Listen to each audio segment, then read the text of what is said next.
Okay, it's always kind of awkward starting this off, so it probably will likely be awkward, and then we'll come back to the first question at the end.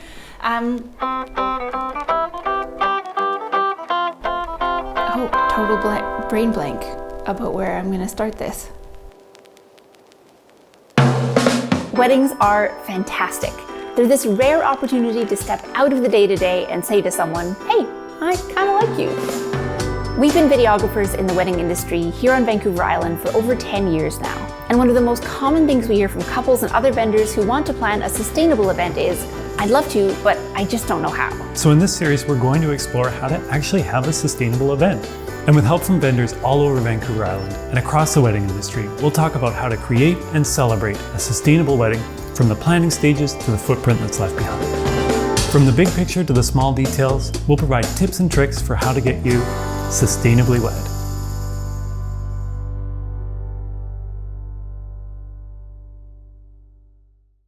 In this series, we've been talking about the many different ways to cut down the carbon footprint of your wedding. And while recycling, reusing, and reducing are all important steps, even then, there are probably going to be some things left over. Unless you have a 100% waste-free wedding, which we heard from a lot of people can be really stressful and overwhelming, the next best thing to do is to, number one, identify where waste is going to happen. Number two, figure out how to reduce that waste if possible. And number three, make a plan for properly disposing of that waste, whether it's composting, recycling, or something else. So that's what we're going to talk about in this episode. How do we deal with the waste that gets left behind at the end of the day?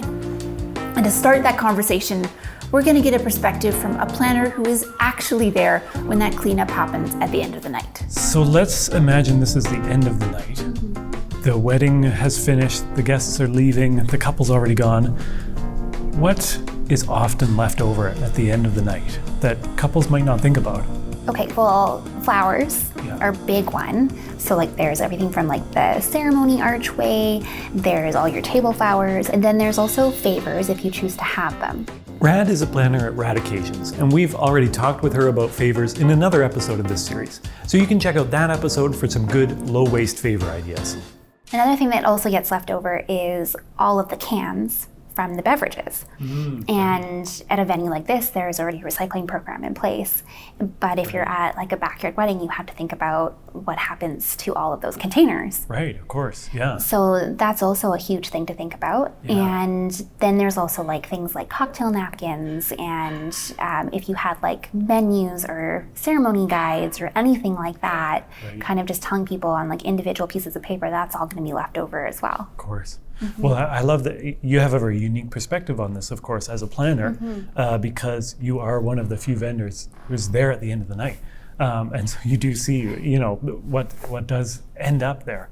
That's right. And a lot of the times people are leaning on their wedding party to take care of that kind of thing for them if they don't have a planner.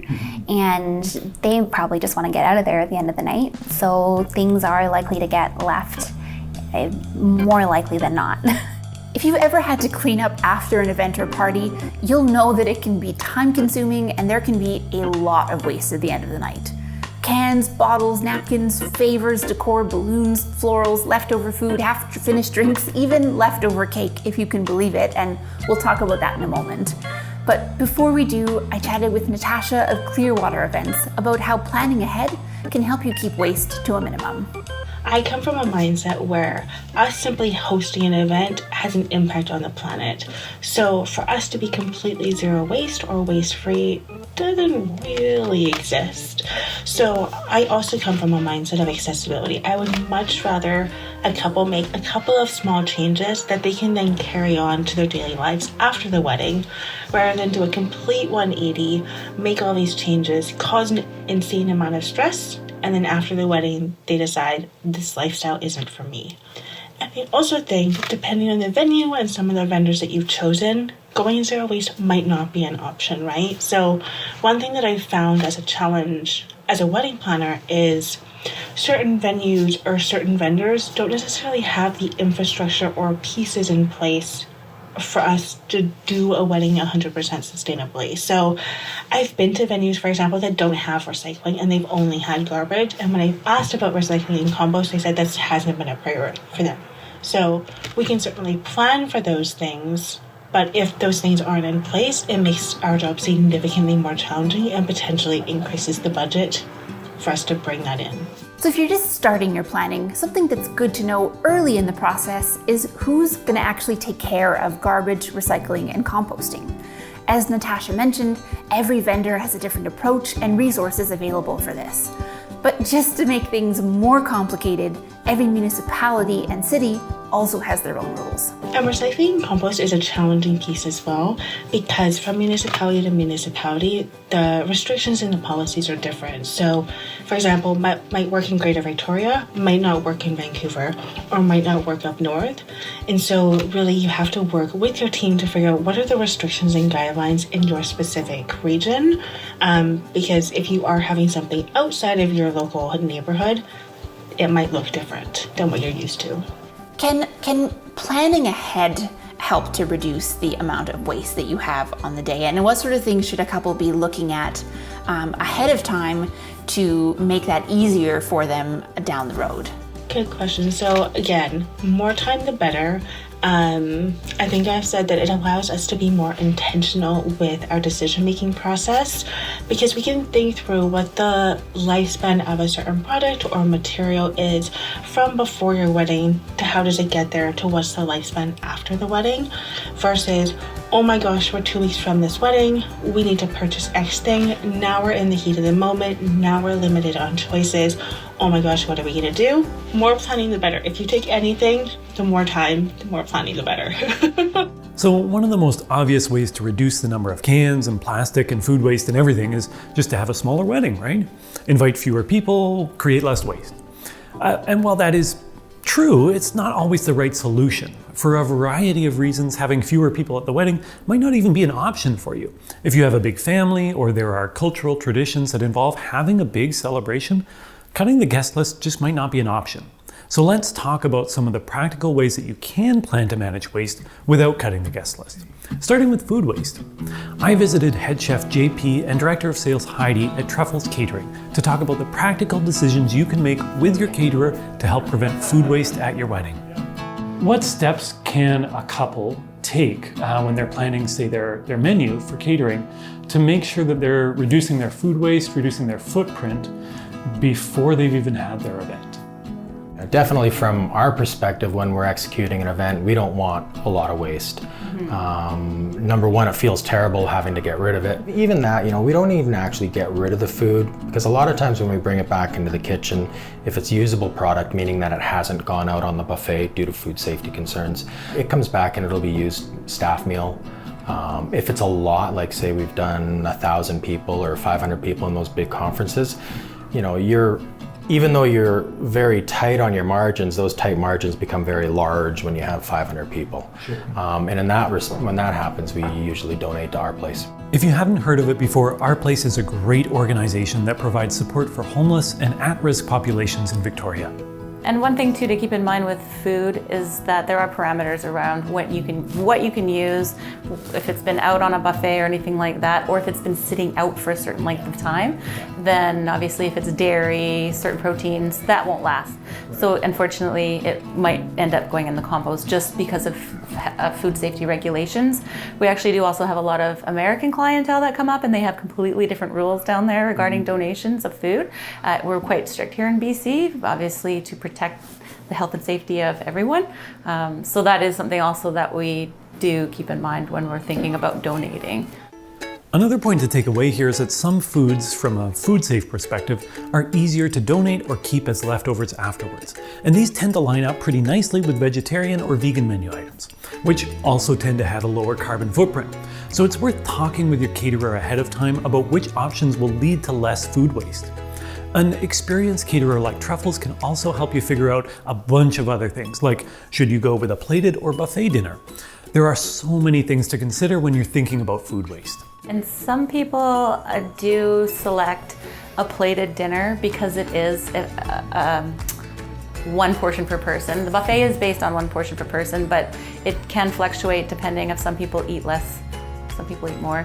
But with the plated, you know exactly what's going out. So in my mind, if you were focused and interested in less waste, you'd probably go the route of a plated dinner event.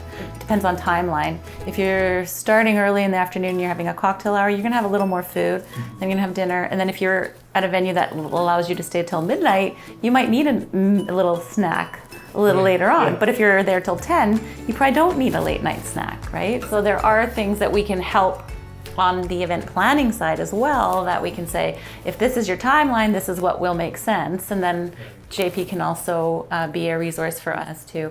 Does this look appropriate for our number? Another reason that Truffles is so good at helping you mitigate waste at your event is because they've gone through this entire process themselves throughout their business. And they continue to figure out new ways to reduce their waste and footprint at every single station in their kitchen.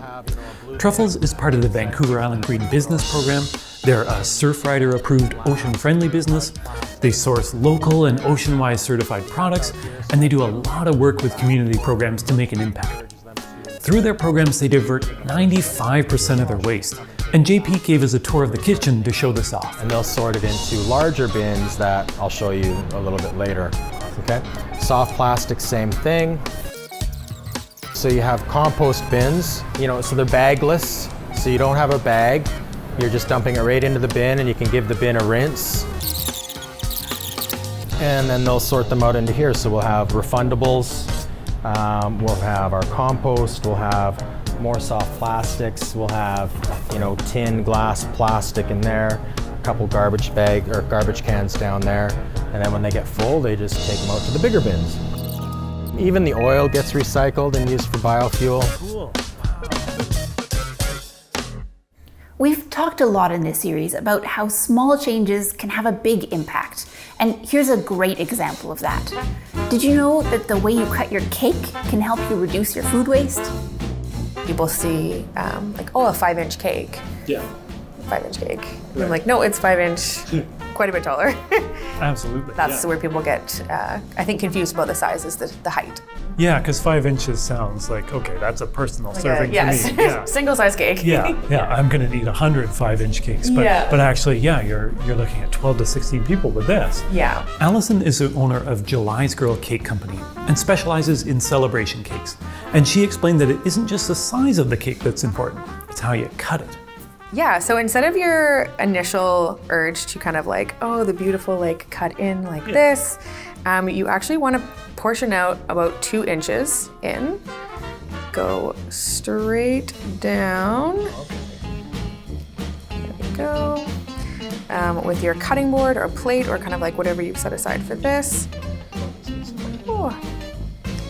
Set it down, turning it side like this. And then this can be cut then into 3 kind of celebration sizes, and then maybe even 6.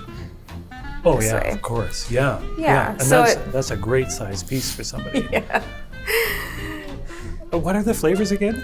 It's a chocolate cake base with a salted caramel and chocolate Bailey's buttercream.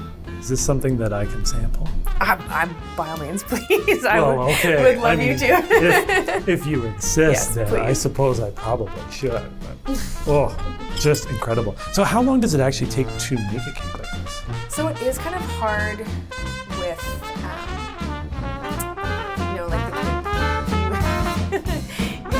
I'm listening.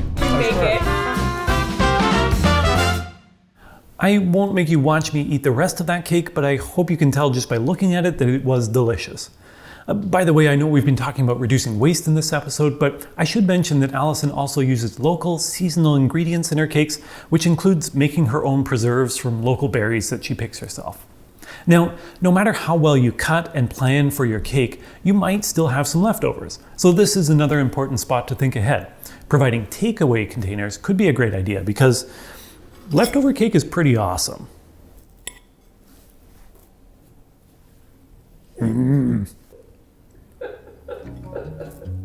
So we've talked so far about food waste in this episode, but what about products like decor, balloons, plates, cups? One of the big shifts in the industry that's been occurring is a move toward compostable items, but we've heard some mixed information about if these products are actually better at the end of their life. So to get more information about what's actually compostable, I visited Zoe Blue at the Compost Education Centre in Victoria. And heads up, we're gonna spend a little more time on this interview than we normally do, just because there is so much to learn here. If you wanted to compost something, let's say in Victoria, just to make that easy, what are the options? So we actually have two different options that you can choose from. If you're at home and you have a big garden and you might want to keep that compost, something that you can do is buy an earth machine composter, or you can have a big composting bin. And from there, you compost your stuff down, you sift it out, and then you put that onto your garden bed. Another option for you is to put it into your green bin. And a little known fact is that the green bin actually gets shipped to Heartland Dump, and Heartland doesn't actually dump it there. What happens to it is it goes to a transfer facility, or Heartland is what we call a transfer facility. So it either goes to Chemainus, Cobble Hill, or to Delta. And from there it gets broken up in these cool things called windrows. They're not really cool, they're just big piles. Okay. And those are really, really hot, and it gets broken down over time and then packaged back up and made to be sterile and sold back to us as compost. Awesome. Yeah. Looking at the event industry, there are a lot of things that we're trying to make better choices about items that we're using at a wedding, say. Things that are labeled as compostable or biodegradable, maybe that's a plastic cup made from corn, or a balloon that's made from latex. What does that look like either at a home compost or the compost facilities that our green bins would go to? What happens there with those items? Yeah, so unfortunately, if it's not something that you take from the earth, and if it's something that gets transformed in a laboratory, like those plastics that are made out of corn or potato starch, they cannot break down without those same sorts of technologies. And what I mean there is that they need extreme heat to break down. And unfortunately, on Vancouver Island and even in Delta, we don't have those facilities to break down those products. Right. So oftentimes what ends up happening is, they go through the windrows, as I mentioned before, and they get sifted out at the end. And so you'll have little pieces of microplastics. Right. And we oftentimes think microplastics are made out of petroleum-based products, but microplastics can still be made out of organic material. It's just a matter of how fast it breaks down. And so it still takes a really long time for those organic microplastics to break down. And oftentimes they're sifted out, put in the landfill, and they have the same end of life as any other type of plastic. Right, and that was going to be the next question I ask you, is if those do go in the landfill, like, okay, we can't put them in the compost here, do they break down any faster in the landfill? That's a great question. We don't really have any sort of statistics on that because it's such a recent development that we've seen organic plastics and compostable plastics come onto the market. But really, whether it is a raw potato or cooked potato or organic plastic, compostable plastic versus petroleum-based plastic, it's all going to have a really slow breakdown time because of the lack of oxygen. Right. And that's something that we talk about in our composting workshops, is actually the thing that you need is oxygen. And so when you have a heap of garbage in a landfill, the reason it doesn't break down is because it doesn't get any sort of air between the different particles. Right. And so that's when you release things like methane gas into the atmosphere. And so without the heat, without the oxygen, without the actual time that it takes to return those things back into soil or their sort of simplest form, you can't have an easy breakdown. Right. Well, that's too bad. Yeah, it's really too bad. Zoe Blue mentioned the workshops that the Compost Education Centre puts on. And I want to mention just how amazing this centre is as a resource for our community, as well as how incredible she is. In addition to being an expert about all things compost, she also writes and produces these incredible zines about the people of color who have pioneered and shaped the modern environmental movement. Definitely check them out if you can. In the meantime, I asked Zoe Blue what she'd recommend as the most sustainable choice for cups, as an example. So for cups, I would say you want to either, if you can get a caterer, then that would be a great option, and actually use reusable products, so like glass or a harder plastic, because those things we know can actually be recycled. And the other option that I would say that's come straight from a organics facility is to use either paper or wax paper, because we know and we've heard from them that that can actually be broken down and won't be turned to the landfill. So amazing. Yeah. That's great, because I think people want to make the right choices. Absolutely. You know, especially if you're thinking hard about it and you're trying to do your research, but it's hard. There's a lot to know, and it's all specific to where you live and each particular product that you're using. So having those answers and being able to come and talk to someone like you at a place like this is really awesome. I think it's important to stop here and say that we had this conversation in May of 2022 in Victoria. While the technology to compost many of these items isn't available here on the island right now, the technology is moving very fast and hopefully will catch up soon. But in the meantime, I wanted to learn more about these products and why they aren't all that we hope them to be yet. What is it about the process of manufacturing these items that take it from something that could be compostable, like an ear of corn, to something that turns into essentially a bioplastic or something that acts like a plastic?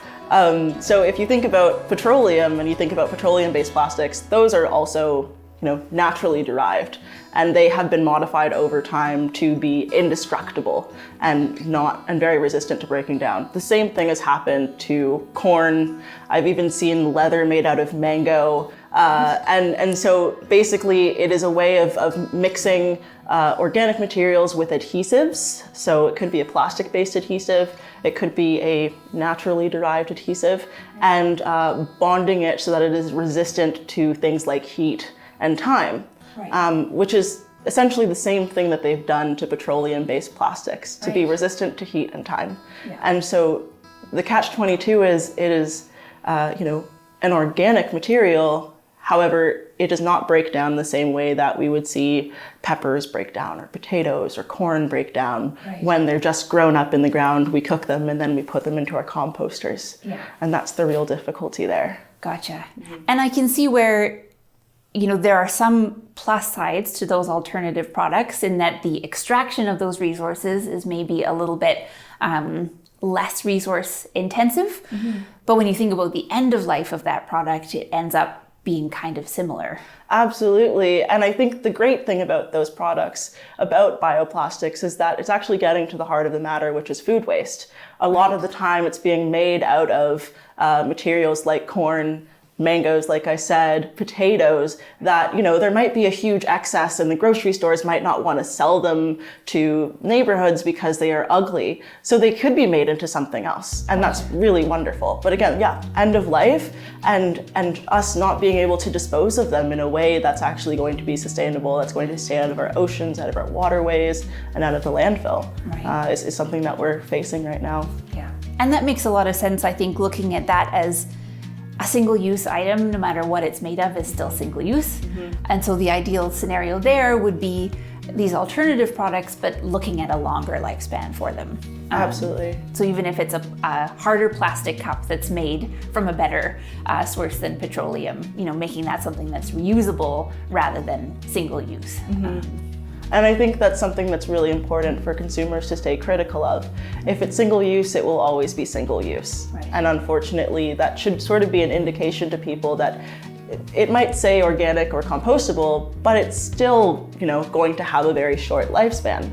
What are the ways that we can buy things that are actually going to be in our homes for a longer amount of time, maybe passed on through generations, the same ways that our grandparents once did? Right. Which at a wedding is kind of a cool thing to think about. You think about the beginning or partway through the line of this family and families continuing on to have something that just is used once and thrown away is not quite fitting with the ideals of that celebration. Absolutely. Yeah, that's such an interesting point of if you want your relationships to be sustainable, then why not have the rest of the ceremony be sustainable too? I honestly can't think of a better sentiment to end this episode on. If you want your relationship to be sustainable, why not make that wedding sustainable as well? Through this episode, we've seen the importance of planning to mitigate and reduce waste so that there's very little you need to deal with at the end of your event. And also to be wary of replacing one single-use item with another, even if that other item is labeled biodegradable or compostable. But you may be thinking at this point, hang on, there are a bunch of things I do want left over at the end of my wedding. I want heirlooms and keepsakes to remember the day. Well, if you want to learn more about choosing sustainable options for those things, stick around for our next episode.